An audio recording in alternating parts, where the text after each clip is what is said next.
Hi, everyone. Welcome to tonight's District 5 United meeting. Santa Clara County Airport and Roads Director Harry Freitas will present the results of the Reid Hillview Airborne Lead Study. Take questions and comments. Okay. All right. Thank you. Thank you, everybody. My name is Harry Freitas. I'm the director of the Roads and Airports Department. This morning, the county released a lead study of airborne lead, whether or not airborne lead being produced from plane exhausts is getting into the community. And so that report was released this morning. I was asked to present here. We're presenting these slides right here, which are just a rudimentary overview of the study right now simultaneously here and at our Airports Commission, which Eric Peterson is managing. So I have a few slides. This won't take very long. This is an overview of the study. So just as by way of background, lead is a natural metal, present in the environment and also present in very common in industrial uses. The lead that's produced for for petroleum products is called tetraethyl lead. And it's a liquid, and it's added to aviation gasoline to increase the octane. That gasoline is commonly referred to as avgas. Emissions from aircraft from aircraft exhaust contains lead, and it can be inhaled.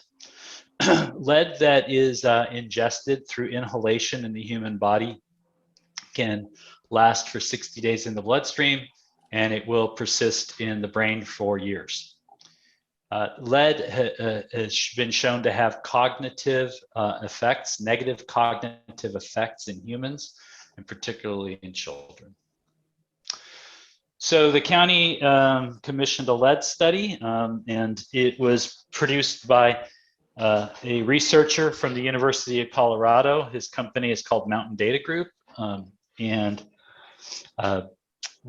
as I said, the report was issued this morning. The objective of the report was to assess whether, and I'm going to use some jargon here, the blood lead levels of children sampled around Reid Hillview Airport are statistically associated with indicators of aviation-related lead exposure, net of other lead exposure pathways. So that's verbatim from the report.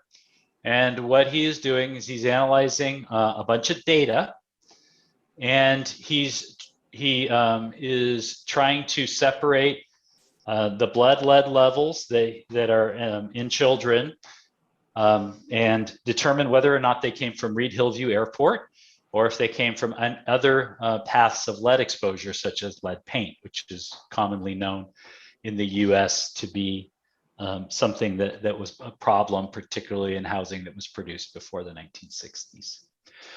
So the data that is in the report is data from the California Department of Public Health. So we received 300,000 records in the vicinity, in San Jose, in the vicinity of the airport. And we took those records and we sifted through them to determine which were children under 18, and then which were within 1.5 miles of the airport or closer, and which were taken between 2011 and 2020. And that left us with 17,000 samples. This is only for the Reid Hillview Airport. The report within 1.5 miles of the San Martin Airport only produced, I think, 67 samples, 67, I believe, samples. The study, or the data, excuse me, from the California Department of Public Health. So we got 17,000 samples around Reid Hillview. The blood lead level is reported in micrograms per deciliter. So it is the weight of the substance in a volume of blood. The weight of the lead in the volume of blood. So what the researcher analyzed was, first of all, was the sample taken close to the airport? And there were 3 gradients there. If it was between 0 and 1/2 mile from the airport, if it was 1/2 mile to 1 mile from the airport, and if it was 1 mile to 1.5 miles from the airport. Then they analyzed the location of the sample, the address where the sample was assigned, and its relationship to the predominant wind direction at Reid Hillview Airport. And then they analyzed the air traffic volume on the date that the sample was taken. The air traffic volume was derived from 2 data sources, the FAA traffic flow data and the aviation gasoline sales volume. So the variables that were controlled for were industrial facilities. So the United States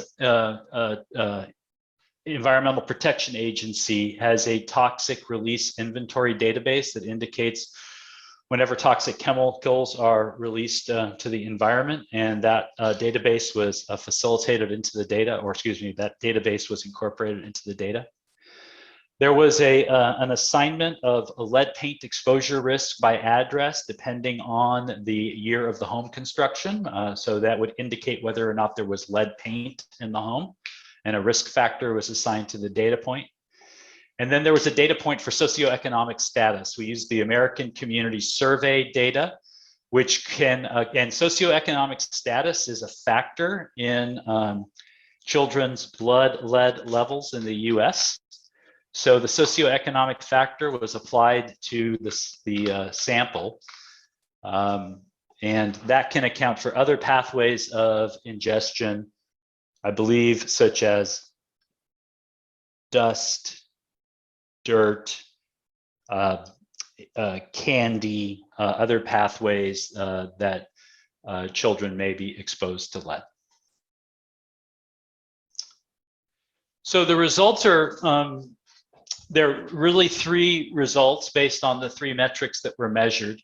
The results found that children's blood lead levels within a 1/2 mile of the airport are higher than those that were further away from the airport. Remember I said there were 3 categories of distance from the airport: 1/2 mile, 1/2 mile to a mile, and 1 mile to 1.5 miles. So what the research found was that children's BLLs within the first cohort, the first third of the distance, the radius around the airport, was higher.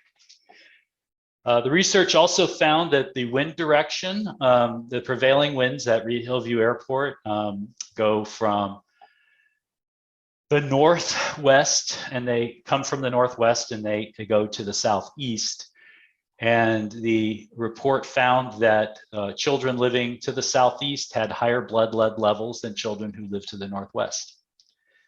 And then, I'm sorry for this abbreviation, but PEA traffic, I should have said that, that's air traffic. It's piston engine aircraft.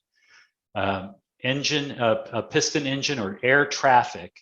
We found that children's BLL's levels were higher during higher periods of air traffic and higher periods of aviation gasoline sales, correlated to the 2 data points that I referenced earlier, which were air traffic from the FAA and fuel flowage from the Reid Hillview Airport.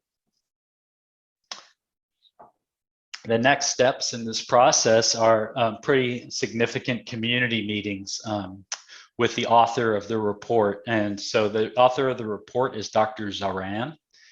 And then Dr. Lamphere is the medical doctor who does research into the cognitive effects of lead poisoning.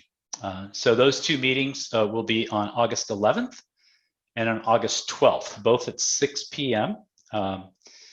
And then there is the lead report will be presented to the Board of Supervisors on August 17th, Tuesday, August 17th at 6 p.m. at a public meeting. You know, I don't have any expertise in this type of scientific modeling, nor do I have any expertise whatsoever in the health effects of lead.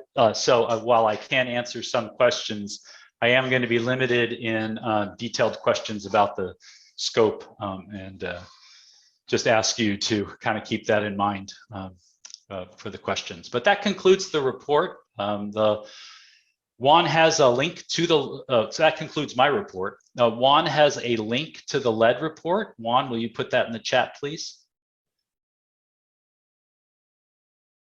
Yes, I'll do so. I'll also email it to everybody who registered for this meeting. Okay, that concludes my presentation. All right, we'll go ahead and get started with the Q&A portion. Daniel, if you'd like, you could feel free to turn off your video. And I'll go to the first question. And for those of you who newly joined, we are not using the raise hand feature. We are using the Q&A feature to get in line to ask your question or make a comment. When you use the Q&A feature, please indicate if you would not like to share your audio and video so that your question or comment can be read for you. You should be able to use chat to chat with each other if you'd like. And I'll go ahead and start with the first. It looks like it's a comment from Paul Soto, who says, when are county city officials gonna begin reparations process? Since 1940s, DDT pesticides sprayed on my ancestors, our own humanity. Sense of justice demands that we be given public acknowledgement via reparations or quit using equity, keep equity out your mouth. He goes on, redlining policy created these environmental injustices. What is county going to do about redlining? And lastly, when is Willow Glen Rose Garden going to be taxed on all the illegitimate equity they collect on those areas that were created by placing Raza Chicanos in this area? Paul, I appreciate you sharing your comments because they don't seem related to the airborne lead study of Reid Hillview Airport. I want to acknowledge them and thank you for posing them.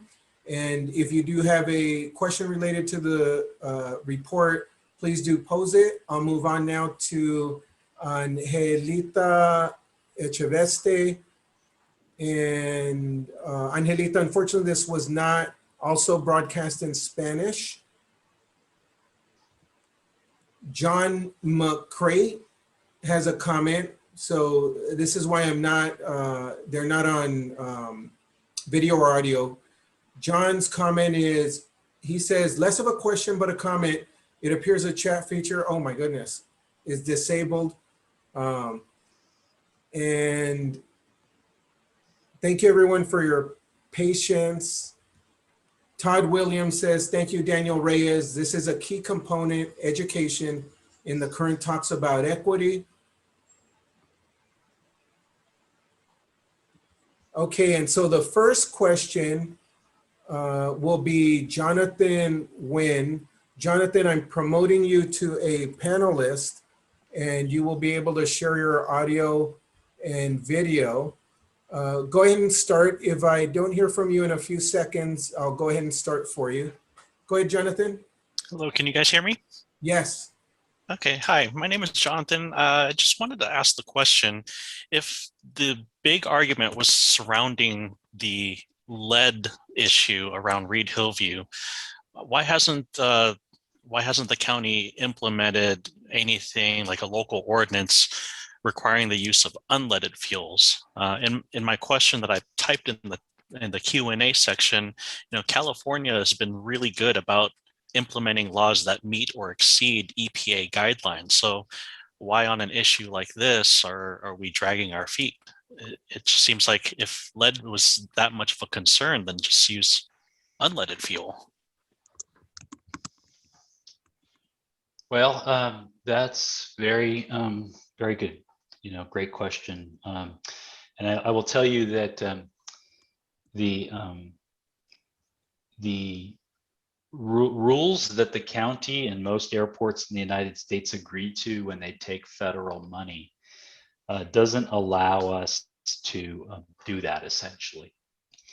Now, up until recently, there really wasn't much in the way of unleaded fuel availability in California for aircraft because it has to be high octane.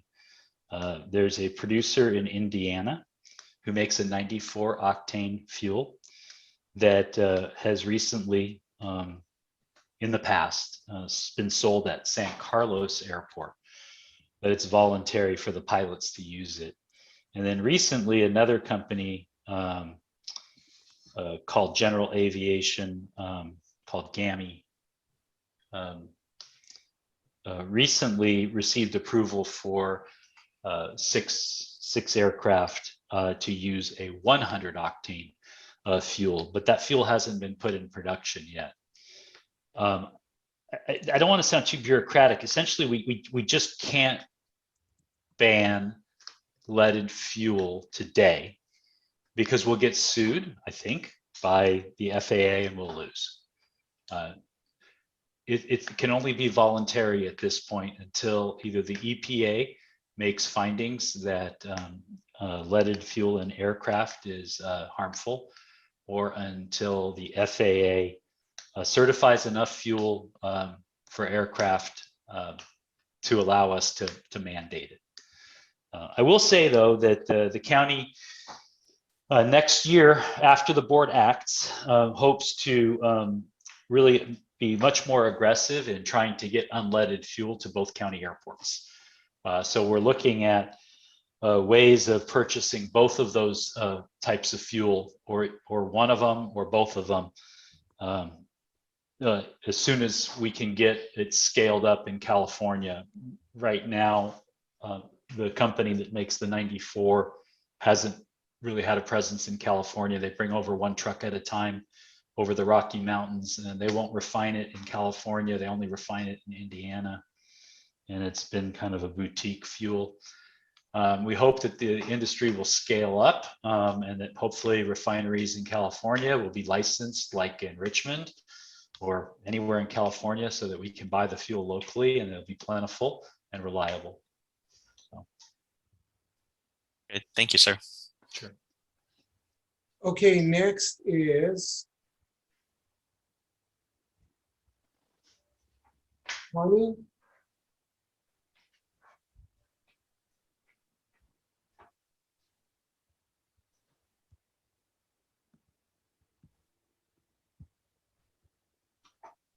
Connie, I'm not sure if you're able to share your audio and video. I'll go ahead and read your question if you don't begin in a few seconds.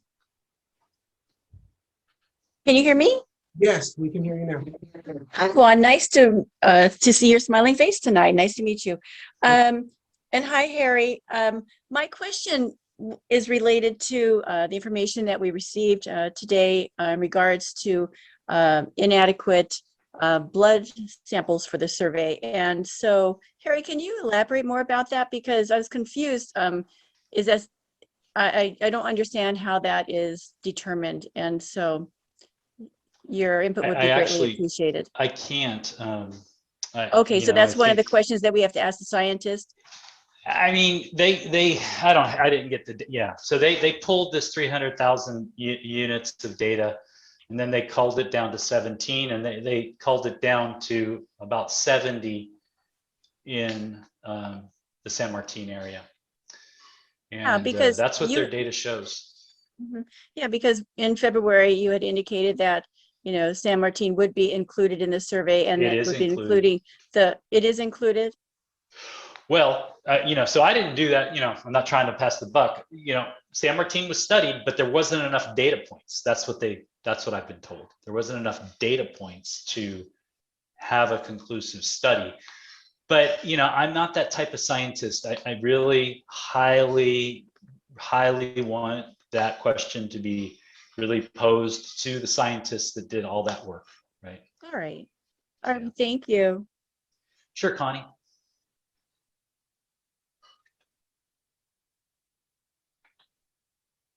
Okay, next is Mark Donnelly, but when I promoted you to panelist, Mark, I'm not sure what happened, but you didn't go up. So I'll go ahead and read your first comment, which is, no, the objective of the report was solely to say aviation gas lead is a problem. The report wouldn't have been accepted by Chavez and your office unless it said what you wanted. It is so slanted, it's embarrassing. Harry, did you want to respond to that, or No, I think that's an editorial statement. That's not a question. And then Mark asks, was this study totally based upon inference, not real measurement of lead at the airport? A study like that can say anything you want. I think that's a question I would ask the scientist who did the study. Okay, let's see. Charles, I am promoting you to panelist. You will be able to share audio and video. Give me just a second.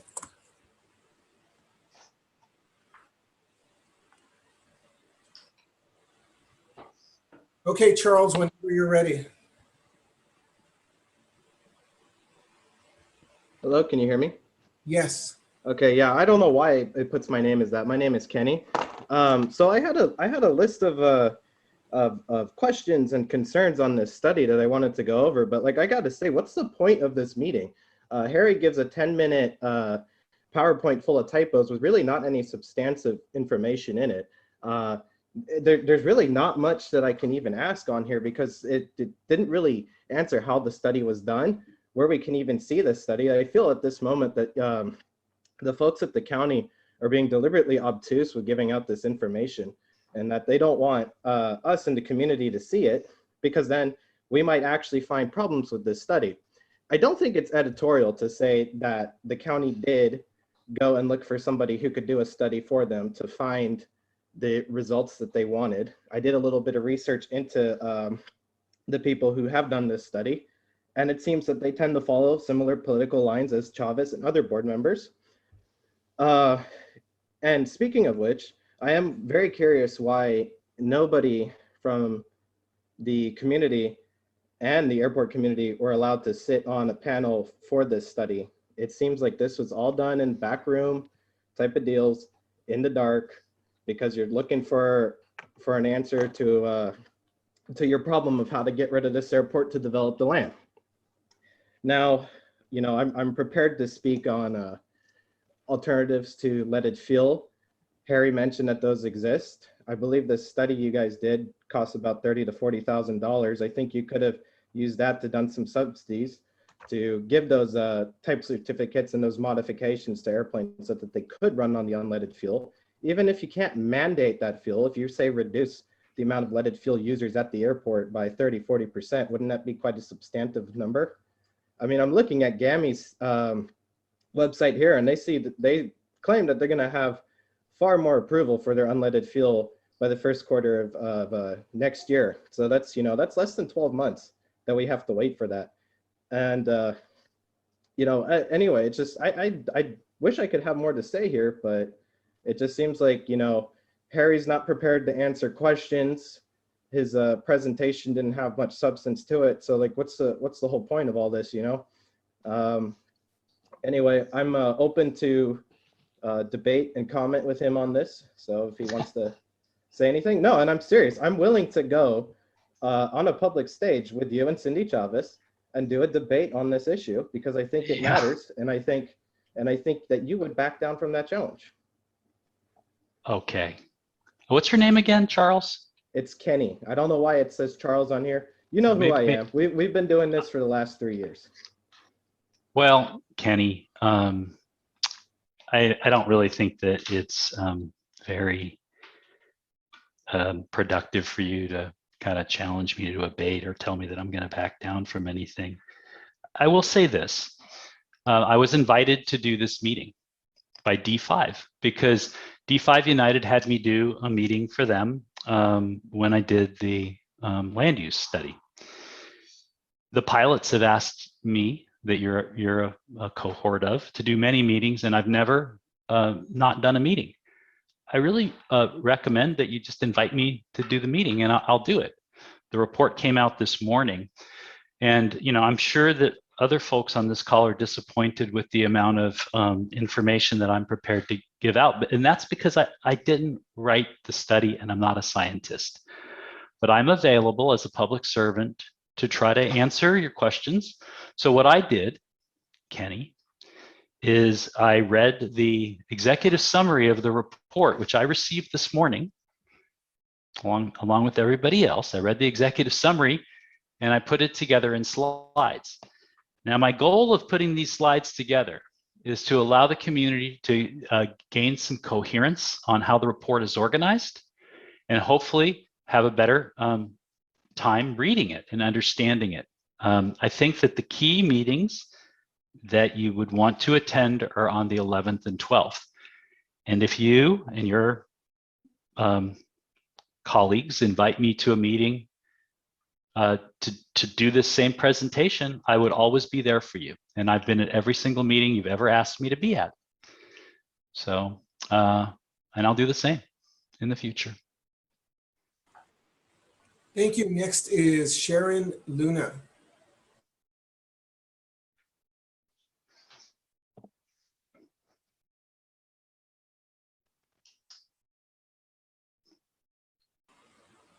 I'll go ahead and read Sharon's question. What was the outcome of the 67 samples from San Martin Airport? I don't know if they're in the body of the report. I haven't looked that deep into it,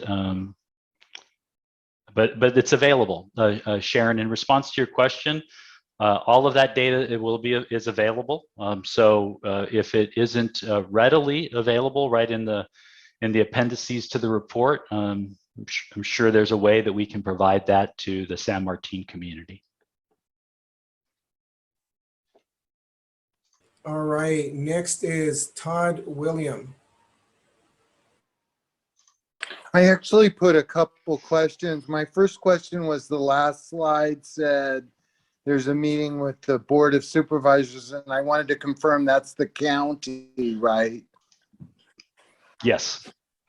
Okay, and my second question was, I'm familiar with elementary schools that border the Reid Hillview Airport. Was there any studies done on the effects at the elementary schools or the children that attend the elementary schools?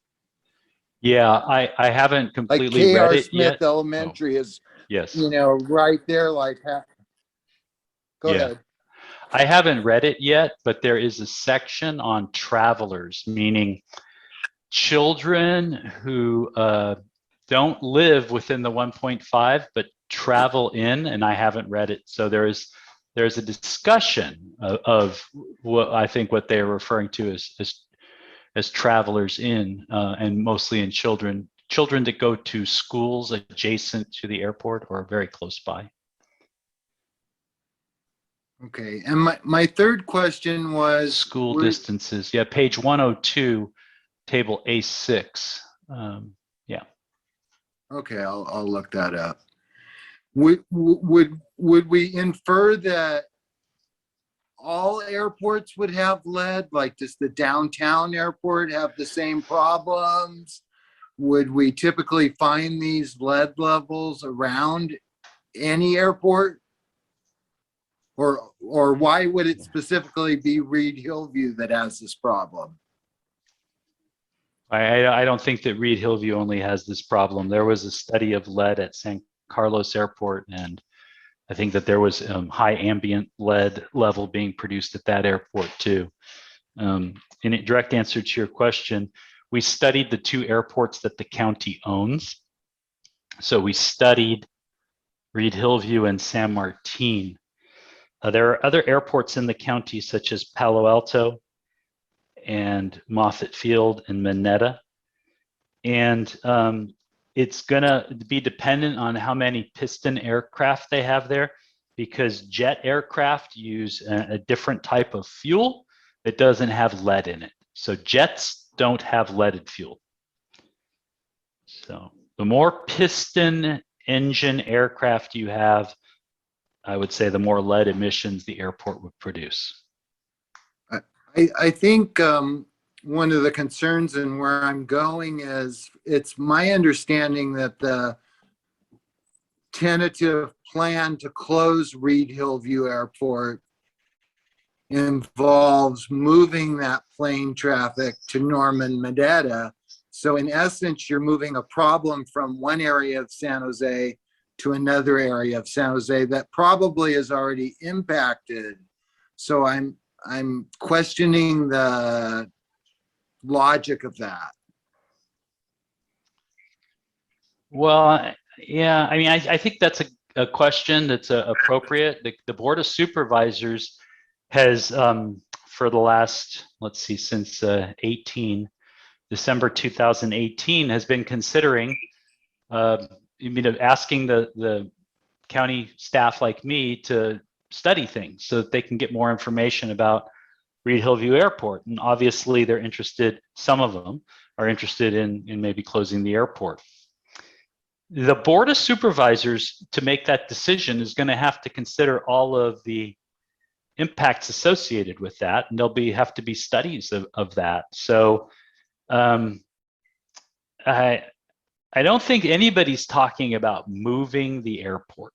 So I've never heard that discussed by any of the staff, moving the airport. The aircraft that are at Reid Hillview Airport, if Reid Hillview Airport were no longer there, the aircraft would have to move, and they would have to move to airports that have capacity, and where the owners of the aircraft, who they're owned by private individuals, want to take their airplanes to. So. Okay, next is Mario Estevez Cruz.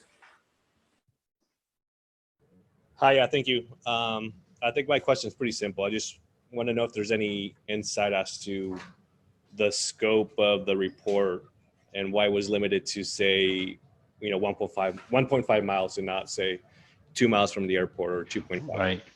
I think that's a perfect question for the researchers and the doctors and all that. Yeah. Okay, thank you. Yeah, I apologize for not being able to answer those types of questions. Our goal with this was to, just basically introduce the report. Well, I'd say we didn't have a goal. Once we were invited to the meeting, I thought about the best way of introducing a report that I hadn't even read yet. So that's why, it's kind of just an overview. I think the key meetings are upcoming with the actual professionals.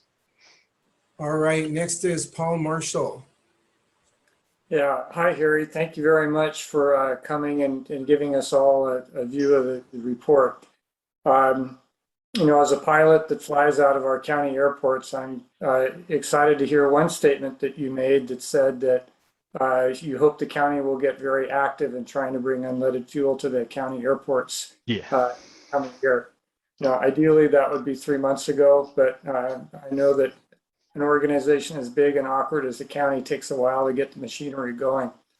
Well, Paul, I want to just correct one thing, and I've been reading your letters to us about, and I didn't mean to interrupt you, Paul. I'm sorry, apologize. Please continue, and then I'll let you know what I think about that. Okay, good enough. And with you not having had much time to put a report together, the one thing I would have liked to see is the numbers in the report of what blood levels were found. But certainly I appreciate under the time constraints you're operating, that would be difficult. But to see the actual numbers, it would, I would assume they're material, but maybe it's 0.1, 4.2 instead of 4.1. So it's always nice to see what the actual data underneath the statements is. Go ahead. Yeah, so two things there, Paul, and I think that they're ones that I've thought long and hard about. So the tanks, the fueling concession at Reid Hillview Airport is controlled by 4 different entities, and nobody in the county doesn't have control of those tanks, and none of those entities have Walt Geiger, who's on this call, has been in contact with Swift Fuels, but nobody's decided that they want to bring in UL 94. So, we're going to have to probably figure out a way of really pushing that. So there are 4 tanks at Reid Hillview, so it has capacity to have unleaded fuel. There's definitely plenty of capacity for unleaded fuel in the tanks. So there's a question of who's going to sell it. And so that was one, and I do appreciate the letters that you've written, and you've really placed it, the letters that you've written have placed it clearly. The onus is on the county to make unleaded fuel happen. which I think is unfair because in everything else, you know, it's like, let us do it. We'll take care of it. But nobody's really stepped up. And so we're very interested after this, you know, in next year that we can get UL 94 if Swift Fuels can get it here, which is, there's been a lot of misinformation around the reliability of that right now. Watsonville's been trying to get it, has not been able to get a reliable supply.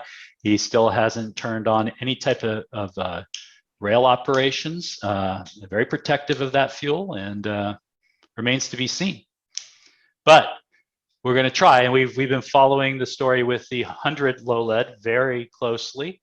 Obviously, a real distribution network there with AV fuels, and it looks like a very solid unleaded gasoline, aviation gasoline being produced there. It's just going to have to scale up. So we're very interested in that. Very interested in that. Well, and Paul, the second question you'd asked, I'm sorry, you'd asked, oh, the numbers. You know, I saw the numbers. The numbers are in the executive summary. And, you know, it's like when I try to explain significant figures to my children when they take chemistry or physics. And they say, well, 0.001 is a very small number. And I say to them, well, it's a very small number unless you're 0.002, right? Or 0.002. So numbers without science can be very confusing to people. And so I didn't want to get into the micrograms. I can't explain it, and I don't know if it's significant. So I was really purposeful in the way I presented this report to just say there were increases. And if you'll notice very carefully, I didn't say big increases and I didn't say small increases. I just said the word increases, because I don't know if those numbers are relatively large or small, because I can't speak to it. And probably nobody on this call really can, but maybe there's doctors on this call. So significant figures is a concept that has to be taken into account when you talk about micrograms per deciliters, right? And that's the way I look at it. So that's why I didn't reference the number of micrograms per deciliters. I think it's better for scientists to talk about the significance of those numbers. So that was my approach. All right, next, Paul Soto, thank you for your patience. Go ahead.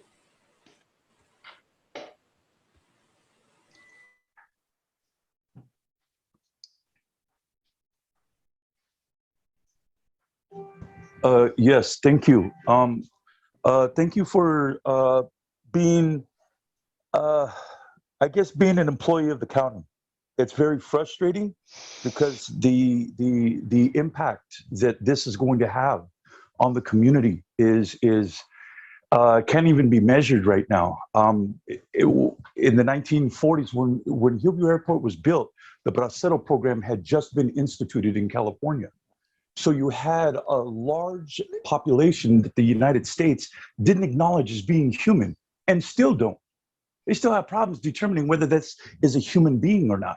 That's what we're dealing with as a Chicano. We know that they're human. It's the powers that be that are asking these questions. And so there is a precedent of poison coming over that area and spraying the people.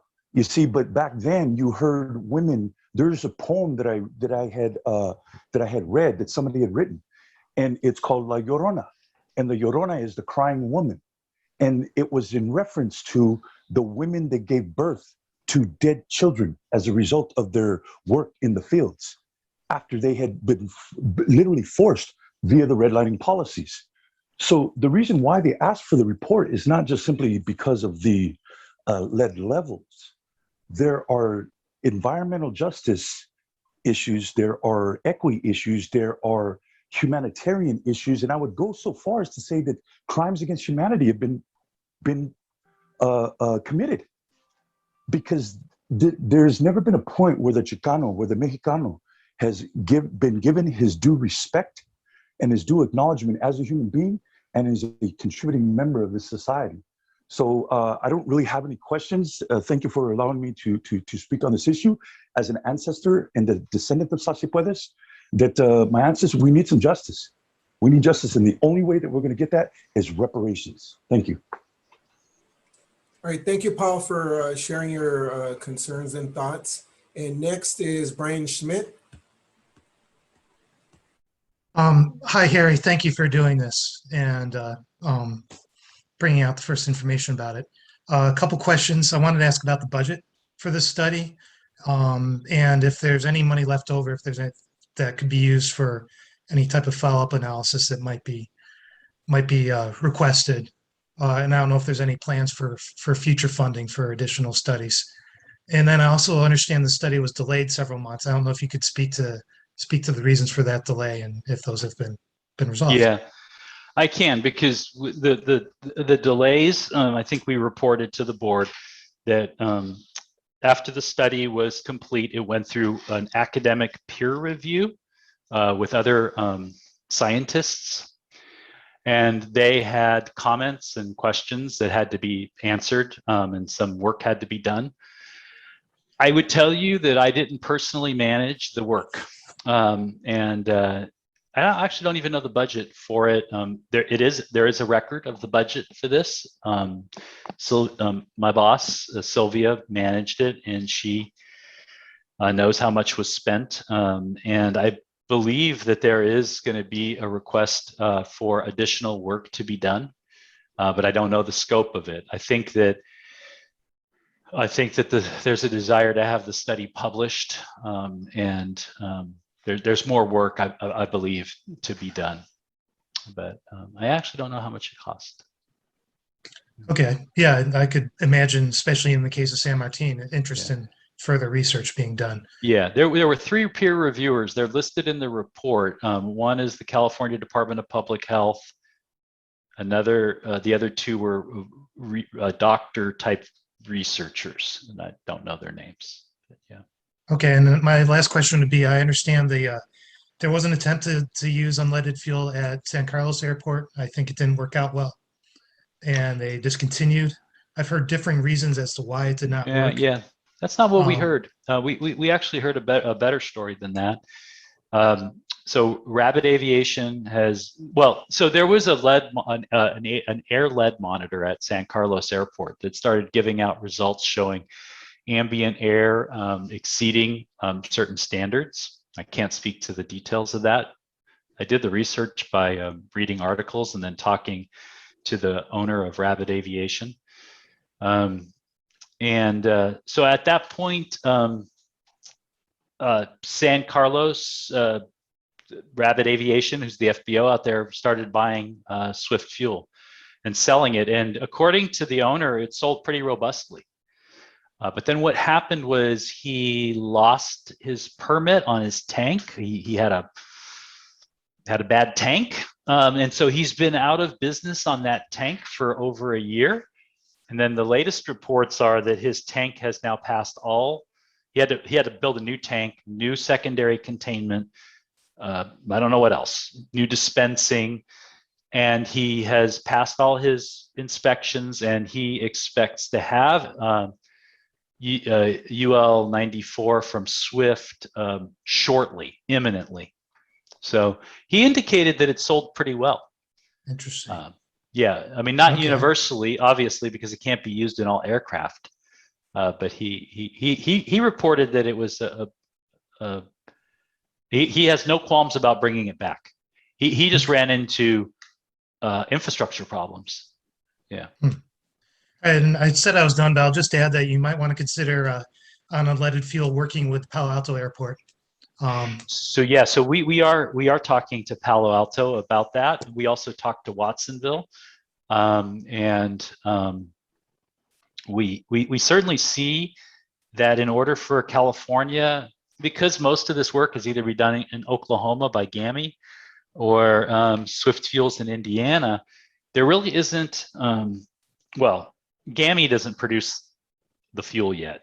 So the company that, if the GAMI press releases are accurate, they're willing to license the formula, which means that fuel may be refined in California. If you can refine the fuel in California, then things get a lot easier from a scale perspective. Swift had, they had to send their trucks over the Rocky Mountains. That's the way their CEO described it. So we think that if we can get more airports interested in unleaded fuel, especially with this report, that we could get momentum around unleaded fuel, and perhaps Northern California would be a place where it became a popular fuel and maybe a fuel of choice. The STCs to get your planes ready to use it, I think Swift sells them for $150. I don't even think that needs a subsidy from anybody. If an aircraft owner can spend $150 to get an STC from Swift. An STC, sorry to be jargony, but that's the approval from the FAA so that the aircraft owners can use unleaded fuel. So, Thank you. All right, next up is John Mcgowan. Thank you, Juan. Hi, Harry. hi, John. A couple data bits. I appreciate your stepping up to the camera to do this as well. I was talking to the CEO at Swift last week, and Thursday they issued the press release. They've put their distribution agreements in place, and they're going to be shipping by tank car, 28,000 gallons at a time, into a depot in Fremont. And that's starting almost immediately. So it is going to be available. Back to the prior point, Rabbit was buying fuel by pallet at 500 gallons at a time. Sending it by tank car, 28,000 gallons at a time, will make a huge difference. Mm-hmm. They're celebrating their 6th anniversary selling Swift fuel, so it's a lot less boutique-y than it would have been a couple years ago. And I included in the chat the link to their press release if you want to go take a look at it if you're recording this. Couple more comments on the STC. By the way, it's $100 flat fee for any aircraft. And ironically, 8 of the 9 different types of aircraft under the GAMI STC for 100 octane unleaded were already approved under the Swift approval for UL 94. So all but one of the airplanes that was approved under the GAMI STC are also eligible under the Swift UL 94. Mm-hmm. The big question I had is some of the assumptions that were made by Professor Zarin and his peers, and I guess until we've all had a chance to read that, we can't really argue about it, or debate it here. Mm-hmm. Yeah. But I really am curious as to, and I suspect you can't answer this one either, but the characterization of a crisis down in the micrograms per deciliter, given all the other sources. We have Ken Yeager's paint lawsuit that still hasn't been remediated. We have all the lead plumbing. We have hundreds and hundreds of thousands of tons of automobile lead in the dirt. And it just appears that there are an awful lot of sources of lead, including the old Speedway with high octane racing gasoline next to the airport, mm-hmm. that haven't really been sorted out and have been building up over the last 50 or 60 years. And to suddenly declare that this is an urgent crisis in need of immediate action just seems somehow to be a little bit alarmist. And I don't believe I used the word crisis, nor did I didn't do a search. Cindy did in her press release or conference, waving the report in front of the cameras this morning. And we are fine suggesting that this deserves more study. We need to look into it. But given that the author didn't deploy a single sensor and didn't actually measure anything, calling this some sort of an urgent fire drill crisis of, Well, and I'm just, I think you get my point. And I do. I don't think the author said that either. no, he didn't. What he And I ultimately didn't do. said, I haven't read the whole report. I mean, like I said, it's very dense. what he ultimately said was, it appears that some of the blood levels around the airport are higher than some of the other blood levels, and I'm not sure why, but it could be aviation gasoline. That, you know, and we like to think, you know, unleaded UL 100 could be here in less than a year. Swift hasn't done the similar STC approach that GAMI did, but they've actually tested more airplanes, and all of the tests that Swift have done on their fuel have been successful. And Yeah. by the way, they're going to use a license model as well. There are only 5 refineries in the entire United States that make aviation gasoline. John, And they John, make thank you. large quantities. Thank you for all the information, all the comments. There are still other people waiting to go, and so I appreciate it, but thank you for understanding the need to go to the. Fair enough. Cool. All right, so next is Michelle Tripp. Hello.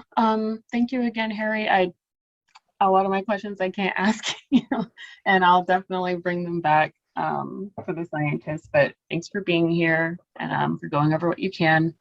I guess the couple of questions I do have is that, so when will the county, talk to the Reid Hillview business owners like about their leases? Like, I mean, COVID-19 has not been, it's been a really tough time for everyone, and we all have to go to work and make money, but for these people, their businesses are how they stay afloat. So what is being done to make sure that the people that work at the airport can still work? Well, I feel really bad about that, Michelle.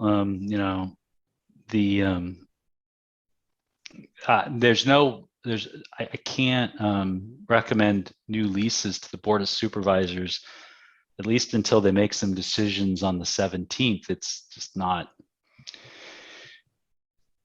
you have to understand, I mean, there's not, we've been waiting, and I was hoping to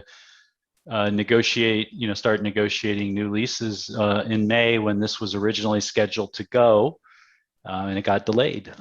So we hope to, Eric and I have been working on the outline of how the airport business would operate under various scenarios, and we have to wait until the board acts on the 17th, and then as soon as they act, we're ready to meet with the businesses at the airport and see what they're interested in, because it really all depends on the board.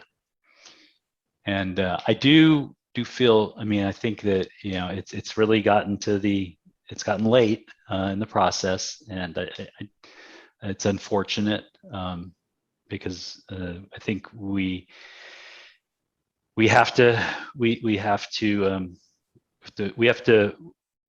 present this item to the board before we can do that. Cool. Okay. So thank you for that. And then my second question was, it was about, okay, so regarding like the unleaded fuel and stuff like that. So the first part of that question is, what would be the next steps for you? Like, will you recommend to the board, U.S. staff, will you, tell them, hey, we should do this? We will. Okay. Yep. The fueling permits are tied to the leases. Okay. And I don't know if you know that. And Michelle, I'm not really sure how much you know about the leases, but the fueling permits are commingled with the leases. And there's 4 fueling permits. Okay. Mm-hmm. Okay, and then the I guess the second question for that would be, okay, so say like the county, they vote, they decide, okay, they find all this lead and they decide, okay, we're gonna stop, using the airport. So then what would you all have to do? Because if there's supposedly all of this lead, that's there. I mean, can you still like sell the land? Wouldn't you have to spend more money on like testing like the actual soil and things like that? Like, wouldn't you not be, you wouldn't be able to actually use it, would you? Like until you got that all cleared? No, most residential uses in on the valley floor are subject to at least surface cleanups for DDT and aerial deposited lead, particularly anything that's close to US 101 or 880 or 17, because they were freeways when leaded gasoline was used. So there's aerial deposited lead from automobiles commonly on the ground in the valley. There's probably, or there could be more here, but yeah, it would be subject to, but it would have to go through a stringent, regulated environmental process to clean it up. Lots of pesticides were used in the orcharding, but I don't even know that this was orcharded because the airport's been here so long. So we'd have to analyze the soil. We've done some analysis, environmental analysis of the property, but it would need a very deep environmental analysis. Okay, cool. And then I'm so sorry. The last comment was that so someone had mentioned before about like, oh, the airport being moved. I do want to say that in several county meetings in the past, Dave Cortese was actually the one that said, oh, we'll just move the airport. So that was actually said, even though I know he said that. But I acknowledge that he said that 100%. Okay. Sorry, but I don't believe that I don't believe I've ever said that, and neither has any. I don't think, sometimes people, say that word, but I don't think it's not an accurate statement. But Dave Cortese did say that more than once. Dave did. If he's on this call somewhere, I heard you say it. Okay, next is Crystal Seja. Good evening, everyone. Hi. So I'm a resident. I've been living in, I live right on Ocala. I've been living there for 30 plus years now. I went to Meyer Elementary, which is like right next to Hillview, and my kids go there. So I'm just like very curious as to what children were used in the study, or, how did they obtain blood samples and of which children? Yeah, so we didn't obtain any blood samples ourselves. We used the California Department of Public Health blood sample database that is confidential. So I don't know how all that worked, but there were confidentiality agreements between the scientists and the doctors. I don't believe that names were given, but we have, as I showed in the first slide, we got 17,000 blood samples from 2011 to 2020, so 9 years of blood samples that were taken for, public health purposes from children. It's just interesting. I mean, I think it would be great, like, if the school, Meyer's right next to the airport, especially there, and the residents that live within even a mile. Right. If this, I think John mentioned, it's been such an issue lately on social media and all over the news, and with, county members, why not have these children tested? Like all children that, as a, not a requirement, but as a, just for public health, because this is such a public health concern and it's being brought about in our community. I just went to my daughter's back to school night out.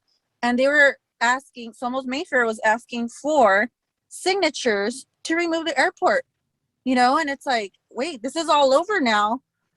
If it's that concerning and to that level, I think it should be a priority to get children in our community tested and families, because I've lived there for 30 plus years. So I wonder how that will affect my health, not just now, but in the future. So, it's like, it's becoming such an issue, and they're sounding all the alarms of what are we doing about it? What is the county doing about it to the immediate members of the community? Right. I think the county's going to do something because they have this lead report. And when I say the county, I mean we're going to be making recommendations to the board, and the board's going to act on. I can't really speak to even the techniques of requiring children, or not requiring, and you said not requiring, voluntary, getting blood samples. I work for Yeah. I'm a teacher and Yeah. for a program here in the county, and we actually have require kids to get tested for lead. Right. So That's why we have so many samples, because the California Department of Public Health requires certain types of lead testing for certain, and I'm not an expert on this, but they require lead testing for certain children. And that's why I think we had so much data. Yeah. So my thing is just like, if it's so concerning, the county needs to do something about it in the immediate community that's being affected. So Yeah, I'm going to I hear read you. the study. I hear I'm you going to loud read and the clear. study thoroughly, and I will be attending the rest of the meetings, because if this is a case, then it's really bad. If it's that bad, we need to do something about it. I understand. Thank you. Next is Will Nevis. Hi, Harry. Thanks for your time. I just have two questions. Just based on another question that was asked earlier, do you suspect it's the county's intent to not renew 100 low lead fuel permits at Reid Hillview before it's closed? I mean, that was written up in one of the. Sorry. No. Yeah, Juan, can you mute? Thank you. Yeah, so that was one of the Q&As in one of those press release articles that I had read. I don't believe that airports can ban fuel. Okay. There's in the grant assurances, there's a self-fueling right granted to aircraft owners. Sure. Yeah. Well, I was just wondering because, there's a lot of basically every GA aircraft outside of, your Phenoms and your G5s, they use 100 LL. So, I was also kind of curious. So I know the county has sort of started the process to close the airport already. I know that they've refused FAA money, and that sort of opens the door for closing the airport. Is it the intention of the county to expand existing county airports in the area, or construct additional hangar space for those planes when the airport does close? Yeah, I think you're asking a really, really important question, and I don't really have an answer to that. The airports all have, master plans, and they have existing capacities. I don't really know. I don't really know. I mean, I think, right now the grant assurances, and I think anybody who's been on any of these meetings before knows that the grant assurances, the legal requirement for the county to operate the airport lasts until 2031. Right. So, I mean, there's, that might not seem like, that seems like a very long time to some people. And I completely get that. As a pilot, it feels like tomorrow. Yeah, it probably isn't that much time, but a lot of things are would have to be studied if the county were to, go that route. Okay. Yeah. Yeah, that's it. Thanks for the time. Yeah. Susan Butler Graham says, I want to thank the county for having this study done. This is so important for the health and well-being of our community. Kids deserve a clean environment in which to play and learn and grow up. And thank you to Juan and District 5 United for hosting this meeting. Next is Walter Geiger. Yes, good evening, everyone. And thank you, Harry, for leading the discussion here. Sure. So a quick update on UL 94 for Reid Hillview. So I've been working with 2 fuel providers who are willing to accept UL 94. And with regards to the press release from Swift, that could happen in a number of weeks. So we are there. There's some there's money that needs to be spent in order to make it work. Who are those providers? It's aerodynamics and LP Enterprises. So both agreed, and Chris and myself and the two of them have had numerous conversations, and they all agreed it's a good idea. You know, as pilots, we'd like to use unleaded fuel ourselves. That would be great. It just there's some technical issues, like we need another fuel truck for one of the FBOs and things like that. So there's money to be spent, but I'm working with these guys to make it work. Yeah, I appreciate that, and I think that'd be great if we could make that happen. I mean, thus far, the Swift fuel has not really been we've had conversations with Swift Fuels about bringing it out, and Chris is committed to do that. So if you look at the press release, but time goes by. Well, that was of last week, so I trust him to stick to his word to bring the stuff on here. Yeah. Anyway, just I appreciate that, and we'd like to talk more about that. We really think it's very important to get unleaded fuel at this airport as soon as possible. All of us do, and it just took forever to get there because of all these obstacles California puts up and whatnot. California is highly regulated. Right. Okay, that's my comment. So I'm positive that we'll see you in the unleaded fuel at Reid Hillview as well as San Carlos. As soon as this rail tanker is in Fremont, everybody can just draw from it and fill up their tanks at the airport. Yeah. Next up is Luis and then Jessica. Hi, I just had a question. You probably don't know this either, so is there a way to distinguish the AV lead place, which I think it's called TEK or something like that, from paint-based lead and automotive unleaded gasoline lead? I don't really know the answer to that. That's something really for those scientists and doctors. I don't know. I know that the lead that we're talking about is something called tetraethyl lead. That's about as far, and it's a liquid.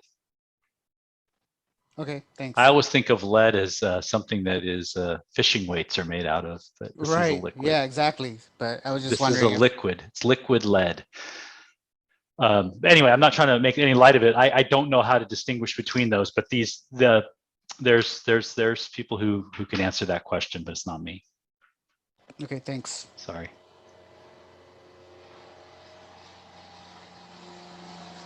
So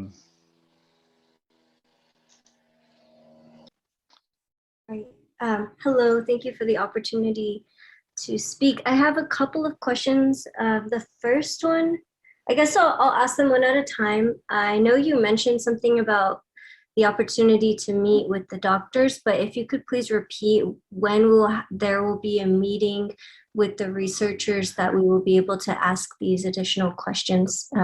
Yes. So there's two meetings. One is on the 11th and one is on the 12th, and then it goes to the Board of Supervisors on the 17th. Both meetings are at 6 p.m. and those will be opportunities. I'll send everyone who registered links to both of those meetings.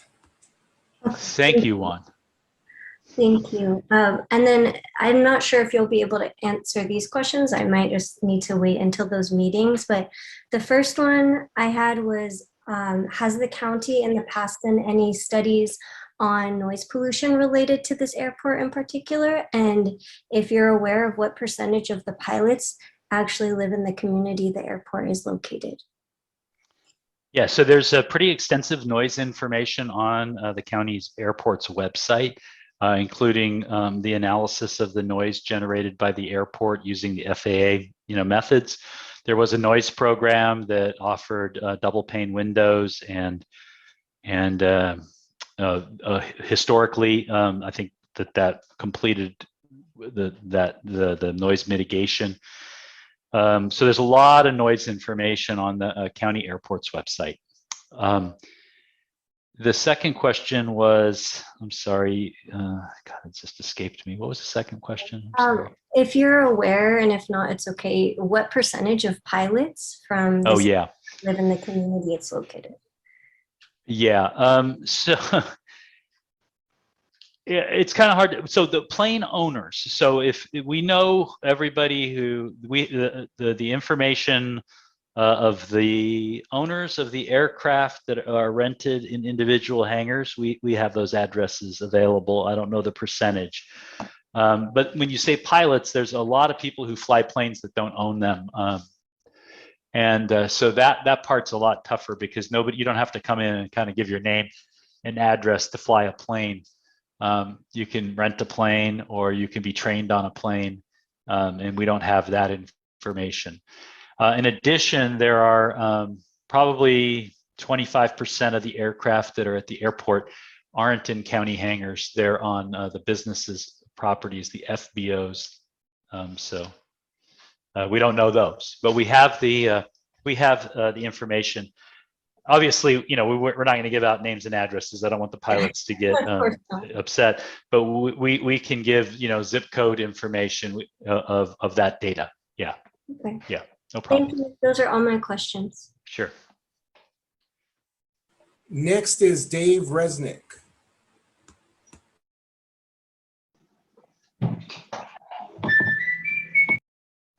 Hey, yes, Dave Resnick. I'm a supporter of the airport. I also do live near the airport, so it's not like I don't live near the airport. I was just going through the report, which is, as indicated, very long and dense. And I just wanted to bring up a couple of things. First question is, why is this being considered a crisis when OSHA's standard for toxic levels of lead in the blood is 50 micrograms per deciliter? And the table, I think it's 2, the highest level from the report, table 2, shows that the highest level is only 1.96 micrograms per deciliter. I guess probably you guys can't answer that question, but I just kind of wanted to point it out. That's nowhere near what's considered toxic. Also, just from just a little bit of searching on the internet, what's considered a safe level of lead in the bloodstream is 5 micrograms per deciliter. So again, that's still less than that. And then, so that was the main thing I kind of wanted to point it out. I guess you guys aren't really gonna be able to answer that question, but I did kind of want to point that out. And then figure 7 from the report, it shows, it's like a chart, and it shows in a colored shaded kind of thing, that most of the houses off to the east, which also that's where the report is saying that most of the lead levels are. It's saying that most of those homes that are over there are built 1960 or earlier and are highly likely to have lead either in the paint or in the pipes and stuff like that. So it's interesting that the report shows that most of the slightly higher elevated levels of lead are coming from the people in the east, which are actually the people on the chart that it shows have the homes that are built earlier with more likely to have lead. So I'm wondering why they're not pointing this out, and they use their own statistics to kind of move it around and make it show what they want. But I'm just pointing it out so people are aware. And then also on figure, and again, this is just like you were saying, Harry, that we haven't had a lot of time to look at this report. And this is just from me looking at it. Figure 5 shows, they call them like TRI facilities. I don't know. Essentially, it's a company that emitted lead into the air. And within the circle, it shows at least 15 dots, which represents the company, I'm assuming, that are generators of lead. So this is figure 5 from the report. And again, the report does not do, again, I just did a brief look, doesn't do a really good, explaining on how they say, oh, well, it's all from the airport.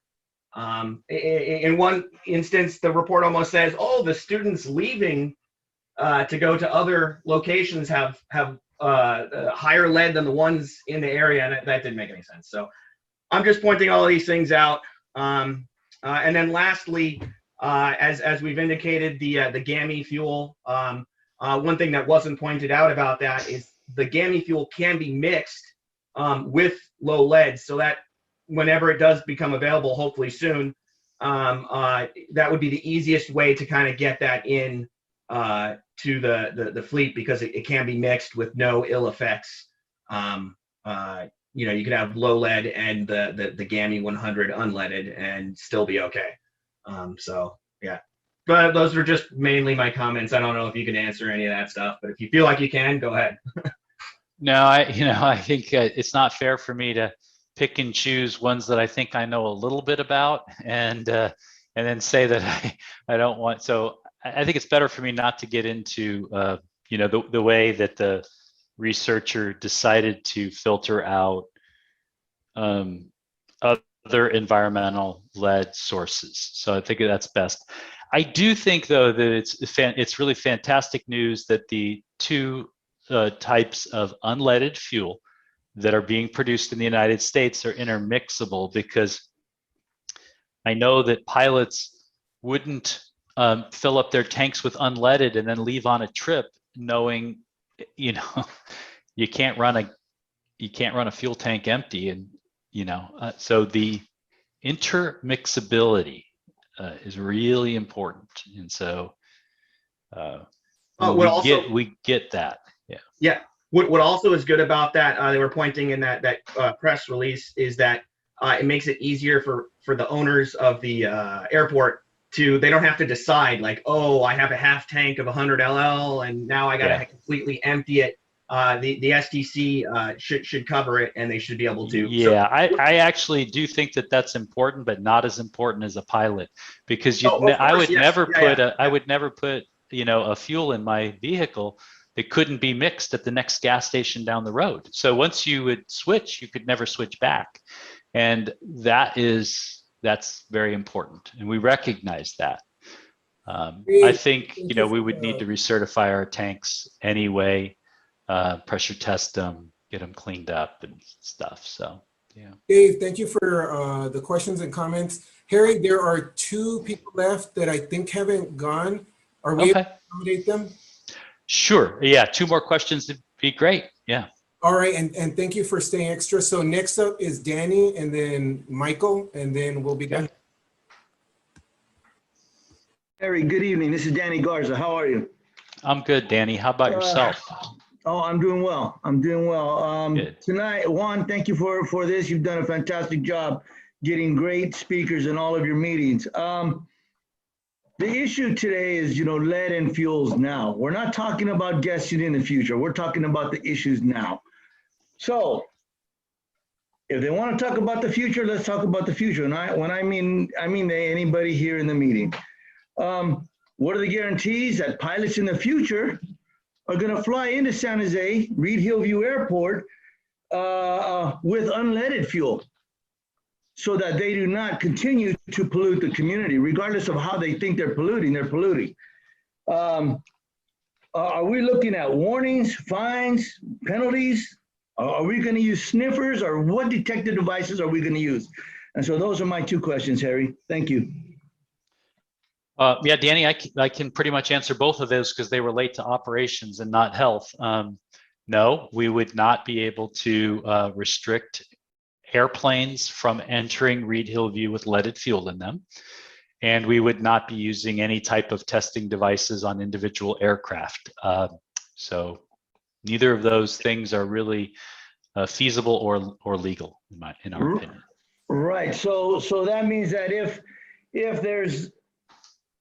the county does not allow unleaded fuel, then how are we going to make sure? I believe the county, Danny, the county is going to really push to get unleaded fuel at the airport.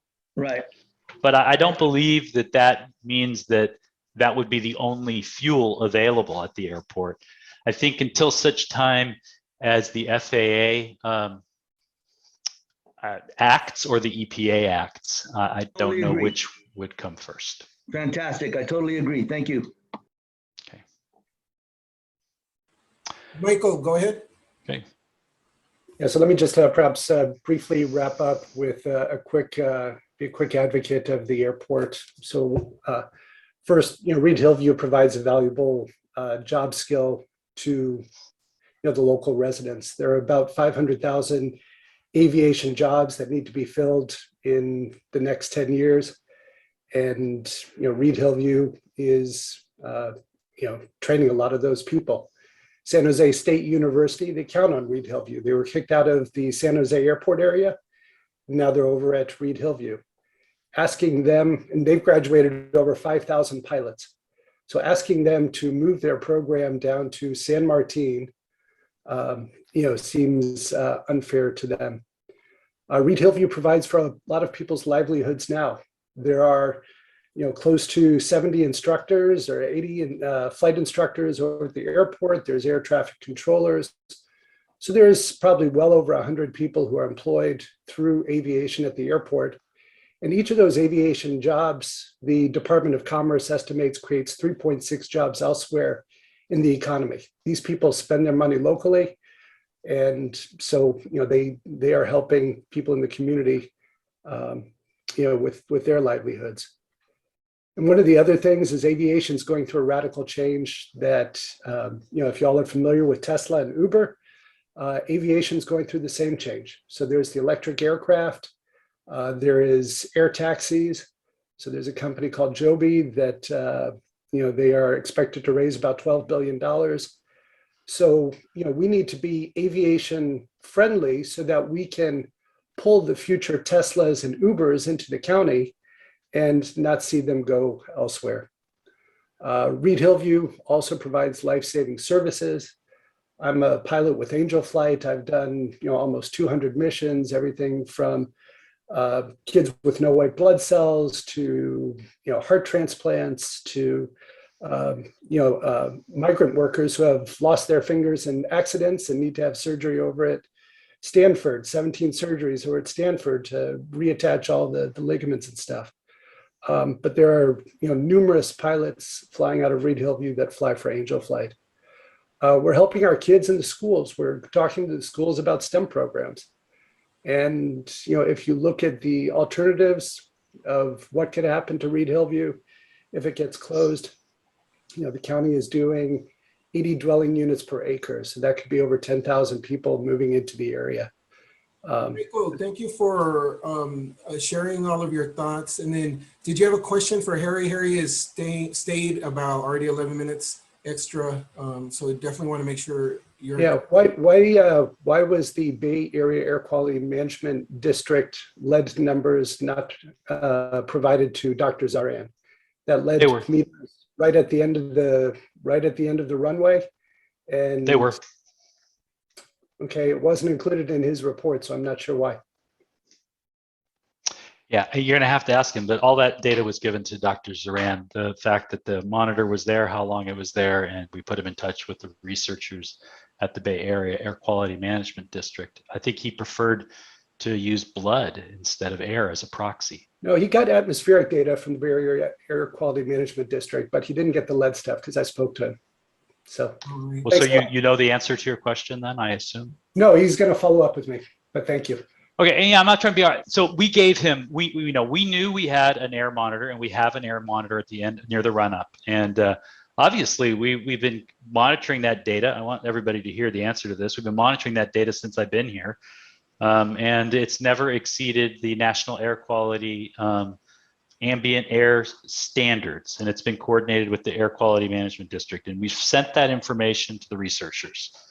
So, and you all know that we have that data, and they have that data. All right, Harry, thank you again. Thank you for staying extra. I believe every person that wanted to speak was able to do so. That's certainly appreciated. Good night. Good night. Thank you very much. You're welcome.